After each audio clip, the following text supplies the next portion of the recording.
Abu Dhabi की jail के अंदर कोर्ट का कैप्टन जाता है 14 फरवरी 2025 की रात। वहां जाने के बाद महिला सेल में जाता है जहां पर महिला कैदी होती हैं। उनमें से एक महिला कैदी होती है जिसका नाम शहजादी होता है। शहजादी को बुलाया जाता है, उसको एक संदेश दिया जाता है। शहजादी से कहा जाता है कि तुम्हारा समय पूरा हो गया है, अगले 24 घंटे के अंदर तुम्हें कभी भी किसी भी समय फांसी दे दी जाएगी। जैसे ही उस लड़की ने ये बात सुनी वो एकदम सन्न रह जाती है, सोचने पर मजबूर हो जाती है। तभी ये कोर्ट का कैप्टन होता है, उस लड़की से कहता है कि तुम्हारी कोई आखिरी ख्वाहिश हो तो अपनी आखिरी ख्वाहिश बता सकते हो। जैसे उस लड़की ने ये बात सुनी उसने कहा कि मुझे मेरे अब्बू से बातचीत करनी है, क्या आप मेरी बातचीत करा सकते हैं। जैसे ही ये बातचीत करने की बात कही जाती है, ये ऑर्डर दिया जाता है और उस लड़की से को फ़ोन दे दिया जाता है। आखिरकार उस लड़की ने अपने अब्बू को जब फ़ोन लगाया तो सबसे पहले उसने अपने अम्मी अब्बू को सलाम किया और कहा कि मेरा समय ख़त्म हो गया है, अब हम आगे फ़ोन कर पाएंगे या नहीं ये पता नहीं। यह हो सकता है कि मेरी आखिरी कॉल हो। इंडिया में जो केस आप लोगों ने किया है वो केस वापस ले लेना, ठीक है। आप लोग अच्छे से रहना, किसी से दुश्मनी मोल मत लेना। जो एफआईआर की है ना वो उसको कैंसिल करवा लेना। वकील से कहना केस वापस ले लो, हमें कुछ नहीं चाहिए, बस चाहिए तो सुकून चाहिए। इतना कहने के बाद उस लड़की ने कहा कि रोना मत, और फ़ोन कट जाता है।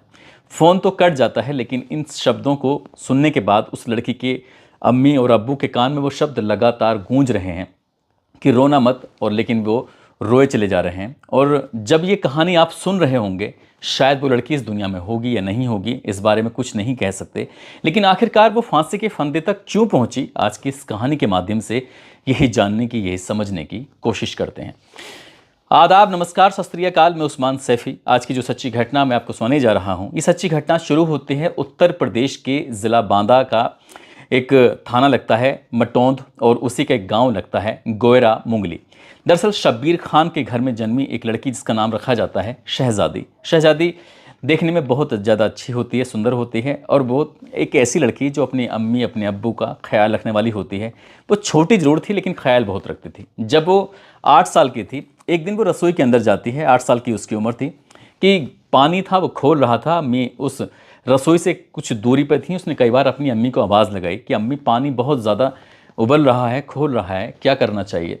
उस लड़की ने कुछ समझदारी दिखाते हुए उस पानी की उस पतीले को उठाया, और उठाने के बाद जैसे ही ज़मीन पर रखने की कोशिश की, वो पतीला हाथ से छूट जाता है, और ऐसा छूटता है कि उसके अंदर से पानी जब निकलता है तो पानी का छपाक उस लड़की के चेहरे पर आकर गिर जाता है। यानी कि चेहरे का इतना जो हिस्सा होता है वो पूरी तरह से जल जाता है, और उस लड़की की चीखें निकलनी शुरू हो जाती हैं। जैसे ही उस 8 साल की लड़की यानी कि शहजादी की चीखें निकल रही थी, उन चीखों को सुनने के बाद जो आसपास के लोग होते हैं वो दौड़ कर आते हैं। उस लड़की के अम्मी और अब्बू तक भी खबर पहुंच जाती है। वो आते हैं, और आने के बाद क्योंकि ये परिवार बेहद गरीब परिवार है, ज़्यादा स्थिति अच्छी है नहीं, उस लड़की को यहाँ से तुरंत ही डॉक्टर के पास लेके जाते हैं। क्योंकि पैसे इतने ज़्यादा अच्छे थे नहीं, इसलिए उस लड़की का इलाज बहुत अच्छे ढंग से करा नहीं पाए। जो चेहरे पर पानी गरम गरम खोलता हुआ गिरा था, वो दाग हमेशा हमेशा के लिए उसके चेहरे पर बन जाता है। लड़की धीरे धीरे करके बड़ी होने लगती है, और जब बड़ी हो रही थी तो उसके जो चेहरे पर जो दाग था, यानी कि उसके जो यहाँ से आधे चेहरे पर दाग था, वो कभी मिट नहीं पाया, और उसने उस चेहरे के दाग के साथ ही जीना सीख लिया था। पढ़ाई कर रही थी, पढ़ने में होशियार थी, कहना बहुत मानती थी, सब कुछ उसकी ज़िंदगी में ठीक ठाक चल रहा था। जैसे जैसे वो आगे बढ़ रही थी वैसे वैसे उसकी ज़िंदगी में भी खुशियाँ आने वाली थी, लेकिन आती नहीं थी। घर पे कोई उसके लिए रिश्ता आता ज़रूर था लेकिन टिक नहीं पाता था। लड़की का चेहरा देखते थे और लड़की के चेहरे को देखकर मना कर दिया करते थे। लेकिन उस लड़की ने जीना सीख लिया, और उसके बाद उसने एक आसपास में ही एक समाज सेवी संस्था होती है जिसका नाम था रोटी बैंक। रोटी बैंक से जुड़ जाती है और लोगों की समाज सेवा करना शुरू कर देती है। बात है साल 2020 की। फेसबुक के पन्ने पलटते पलटते कभी उत्तर प्रदेश के आगरा के मंडी थाना के रहने वाले मोहम्मद उज़ैर से उसकी बातचीत का सिलसिला शुरू हो जाता है। उसको पता ही नहीं चलता, और बातचीत जब हो रही होती है तो बातचीत के सिलसिले में उसकी दोस्ती कुछ गहरी हो जाती है। वो अपनी ज़िंदगी की जो पुराने पन्ने थे, अपने इतिहास के बारे में उससे रूबरू कराती है। और वो उसने क्योंकि अपना जो चेहरा था उसने कभी ढका नहीं, उसने उस चेहरे के साथ ही जीना सीख लिया था। मोहम्मद उज़ैर ने जब उसके चेहरे को देखा, उसने कहा कि तुम तो ठीक हो सकती हो, तुम्हारे सामने तो बहुत अच्छे ऑप्शन हैं, तुम चाहो तो मेहनत कर सकती हो। उसको वो लगातार मोटिवेट भी करता रहता था। एक दिन उसी के फूफी और फूफा, जो कि यूनाइटेड अरब अमीरात के आबू धाबी शहर में रहते थे, जिनके नाम होता है फैज़ और नादिया बताए जाते हैं कि वो अबू धाबी में प्रोफेसर होते हैं। उनको ज़रूरत थी एक हाउसमेट की, इनकी एक ऐसी लड़की की ज़रूरत थी जो उनके घर पर रह के उनके सारा काम कर सके और जो उनके जैसे वो काम पर निकल जाएं तो बाकी उनके घर की पूरी जिम्मेदारी उठा सके। उन्होंने उज़ैर से ये बात कही और उज़ैर ने जब ये बात सुनी तो उसने शहज़ादी को ये ऑफ़र दिया कि शहज़ादी, आपको पता नहीं है इंडिया की करेंसी में और यूनाइटेड अरब की करेंसी में थोड़ा फ़र्क है, यानी कि आज की तारीख की अगर हम बात करें फरवरी 2025 की बात करें तो 23 रुपये 60 पैसे का अंतर है यहाँ की करेंसी में और वहाँ का एक दिरहम बराबर 23 रुपये 60 पैसे। तो जब इसने इसके बारे में ये बता रहा था तो उसने कहा था कि वहाँ जो तुम्हें पैसे मिलेंगे उस पैसे से तुम अपनी प्लास्टिक सर्जरी करा सकती हो, अपने चेहरे का इलाज करा सकती हो और तुम्हारा चेहरा बिल्कुल पूरी तरह से बदल जाएगा। क्योंकि यहाँ तुम्हारे पास अगर पैसे होते तो जब तुम जली थी, जब 8 साल की थी, तो शायद तभी तुम्हारा चेहरा इतना बुरा नहीं लगता। जब उस लड़की ने ये बात सुनी तो वो लड़की तैयार हो जाती है। उसने कहा कि मुझे करना क्या होगा। वो कहता है, यानी कि मोहम्मद उज़ैर कहता है कि तुम्हें मैं अरब के टिकट वगैरह करा दूंगा, तुम फूफी फूफा के पास रहना, वहीं रह के अपनी ज़िंदगी संवार सकती हो। नवंबर 2021 में वो दिन आता है और वो लड़की पहली विदेशी यात्रा करती है और यहाँ से सीधा चली जाती है यूनाइटेड अरब अमीरात के अबू धाबी शहर में। जब वो वहाँ जाती है तो कुछ दिन के बाद पता चलता है कि जो उज़ैर है उसकी जो फूफी है जिसका नाम नादिया होता है, नादिया प्रेग्नेंट हो जाती है और नादिया को जुलाई 2022 में एक लड़का पैदा होता है, बेटा पैदा होता है और उस बेटे की देखभाल करना ही इस लड़की को, इनकी शहजादी को बुलाने का मकसद रहा था। जब ये बच्चा पैदा होता है तो इस घर में बड़ी खुशियों के गीत गाए जाते हैं, सब कुछ उसकी ज़िंदगी में ठीक ठाक चल रहा था।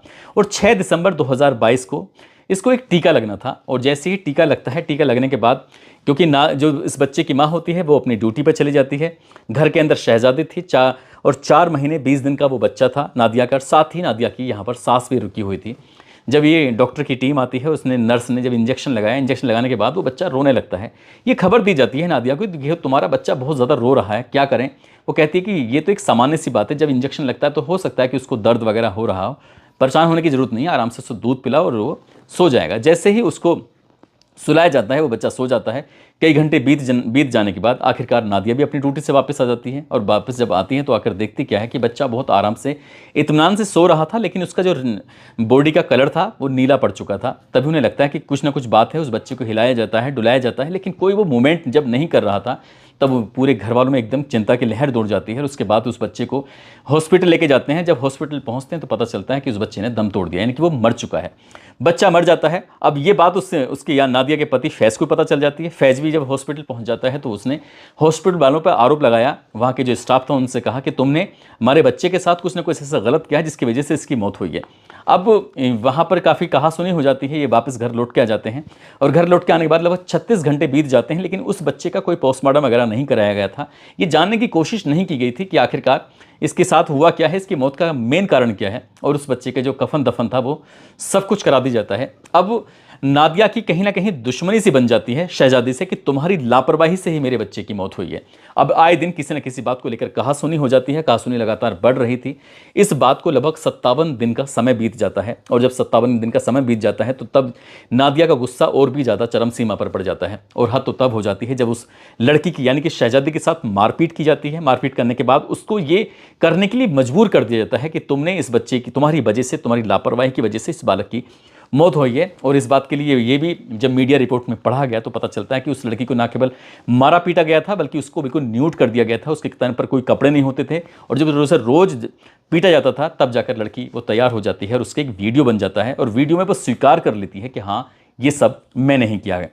आखिरकार एफआईआर दर्ज कर ली जाती है। ये एफआईआर जब दर्ज होती है फरवरी 2023 में, एफआईआर दर्ज होने के बाद मामला कोर्ट में पहुंच जाता है। कोर्ट में जाने के बाद अब निचली अदालत इस पूरे मामले को ध्यान में रखते हुए ये भी दावा किया जा रहा है, बताया जा रहा है कि शहजादी को उस लेवल पर एक अच्छा वकील नहीं मिल पाया। यदि शहजादी को अच्छा वकील मिल जाता तो शायद वो भी इसका पक्ष रखता और निचली अदालत में शायद इतनी पुख्ता तरीके से ये नादिया का केस टिक नहीं पाता क्योंकि शहजादी को अच्छा वकील जो नहीं मिल पाया था। और निचली अदालत की तरफ से शहजादी को फांसी का हुक्म सुना जाता है। कहा जाता है कि इसको तब तक फांसी के फंदे पर लटका कर रखा जाए जब तक कि इसके प्राण निकल जाएं, इसकी मौत ना हो जाए। मामला फिर हाई कोर्ट पहुंचता है। ठीक हाई कोर्ट में भी वैसी ही कहानी रहती है जैसे निचली अदालत में रहती है, वहां से भी उसको फांसी की सजा का हुक्म सुनाया जाता है। मामला सुप्रीम कोर्ट पहुंचता है और सुप्रीम कोर्ट जब मामला पहुंचता है तो वहां भी उसकी निचली अदालत और हाई कोर्ट के फैसले को बरकरार रखा जाता है, यानी कि शहजादी को फांसी के फंदे पर चढ़ाया ही जाएगा। और इसके लिए एक तारीख मुकर्रर कर दी जाती है, तय कर दी जाती है 2 मई 2024 को कि इसको मौत की सजा दे दी जाए। लेकिन जब ये तारीख आने वाली थी तभी वहाँ पर प्राकृतिक आपदा आ जाती है और प्राकृतिक आपदा आने के साथ साथ जो राजशाही परिवार में से किसी की मौत हो जाती है। ये दो काम एक साथ होना, इनकी लगभग 8 दिन तक यहाँ पर राष्ट्रीय शोक घोषित कर दिया जाता है। और जो शहजादी को फांसी दी जानी थी 2 मई 2024 को, वो फांसी टल जाती है और कहा जाता है कि 20 सितंबर 2024 के बाद कभी भी इसको फांसी दे दी जाए। अब जब ये समय अच्छा खासा मिल जाता है 2 मई से लेकर 20 सितंबर 2024 तक का, तब जैसे ही इस लड़की के माता पिता को इस बात की जानकारी मिलती है, इसके माता पिता ने, चाहे उत्तर प्रदेश के मुख्यमंत्री योगी आदित्यनाथ हो, चाहे भारत के प्रधानमंत्री नरेंद्र मोदी हो, गृह मंत्री अमित शाह हो या फिर विदेश मंत्री हो, सभी से वो उसने अपने अपने तरीके से उन्होंने गुहार लगाई और जहाँ जहाँ तक वो कोशिश कर सकते थे उन्होंने कोशिश भी की। और यहाँ तक भी उन्होंने जो नज़दीकी पुलिस स्टेशन होता है वहाँ जाने के बाद मोहम्मद उज़ैर, जिसके संपर्क में शहजादी आई थी, उसके खिलाफ भी एफआईआर दर्ज कराई जाती है। उस पर भी तमाम तरह के आरोप लगाए थे कि उन्होंने उस लड़की को प्यार के जाल में फंसाया और प्यार के जाल में फंसाने के बाद उससे कुछ पैसे ऐंठे, उसके जो डॉक्यूमेंट्स थे वो अपने कब्जे में लिए और उनकी जो बेटी है शहजादी को यूनाइटेड अरब अमीरात भेज दिया गया और ज़बरदस्ती उससे ये जुर्म कबूल करा लिया गया। कुछ इस तरह की बातें थी। मामला यहाँ पर इतना हाईलाइट होता है, सोशल मीडिया पर ये छाने लगता है। अब जहाँ देखो वहाँ पर इसी बात की चर्चा हो रही थी कि शहजादी को कब फांसी दे दी जाए, उसके बारे में कुछ पता नहीं। भारत में जिसने मतलब ज़्यादातर जहाँ जहाँ तक ये बात पहुँची थी, हर व्यक्ति ने अपनी तरफ से तमाम कोशिशें की और तमाम कोशिश करने के बाद ताकि इसकी फांसी टल जाए और जो भी प्रक्रियाएं होती हैं उन प्रक्रियाओं से गुजरने की तमाम कोशिशें की। लेकिन एक दिन ऐसा भी आता है 14 फरवरी 2025 की रात को शहजादी के पास कोर्ट का जो कैप्टन होता है वो पहुंचता है और पहुंचने के बाद उससे कहता है कि तुम्हारी जो समय था वो पूरा हो चुका है और तुम्हें अगले 24 घंटे में कभी भी किसी वक्त भी फांसी दे दी जाएगी। क्योंकि 15 फरवरी 2025 को ये कहानी मैं आपको सुना रहा हूँ और जैसा ये दैनिक भास्कर और कई और अखबारों में ये उसके वेब पोर्टल पर ये पूरी डिटेल के साथ दिया हुआ है, जब ये मैं कहानी सुना रहा था तब हो सकता है कि उस वक्त शहजादा की फांसी दे दी गई हो या फिर उसके बाद फांसी दे दी जाए, या हो जब ये आप इस कहानी को सुन रहे होंगे तो पता नहीं वो शहजादी ज़िंदा होगी या नहीं होगी। लेकिन उसके माता पिता ने अपनी बेटी को बचाने की तमाम कोशिशें की। काश जब वो 8 साल की थी, जब वो पानी खोलता हुआ था, उस पानी को खोलते हुए वो उसने उतारा ही नहीं होता उस चूल्हे से और वो पानी गिरा ना होता, उसके चेहरे पर वो पानी गया ना होता, तो शायद वो जलती नहीं। और ना कभी जलती तो उसका चेहरा जो पहले जैसा था वैसा उसका चेहरा बना रहता और ये जलता नहीं। और ना नहीं जलता तो शायद उसको कभी आबू धाबी जाने की ज़रूरत नहीं पड़ती, उसको कभी पैसे की ज़रूरत नहीं पड़ती और वो एक सामान्य ज़िंदगी जी रही होती। वो लड़की, उसका कोई दोष नहीं था, कोई कसूर नहीं था, सिर्फ अपने चेहरे को बदलने के लिए उसने अपने चेहरे के साथ जीने की कोशिश तो कर रही थी। लेकिन यहाँ पर जो उसकी शादी ब्याह के लिए रिश्ते वगैरह आते थे शायद इसलिए नहीं टिक पाते थे क्योंकि उसका चेहरा ठीक नहीं था। उसने अपने चेहरे बदलने की कोशिश की लेकिन उसकी ज़िंदगी इतनी बदली कि वो फांसी के फंदे तक पहुंच जाती है। दोस्तों, इस पूरे घटनाक्रम को सुनाने का उद्देश्य भी किसी को परेशान करना नहीं है।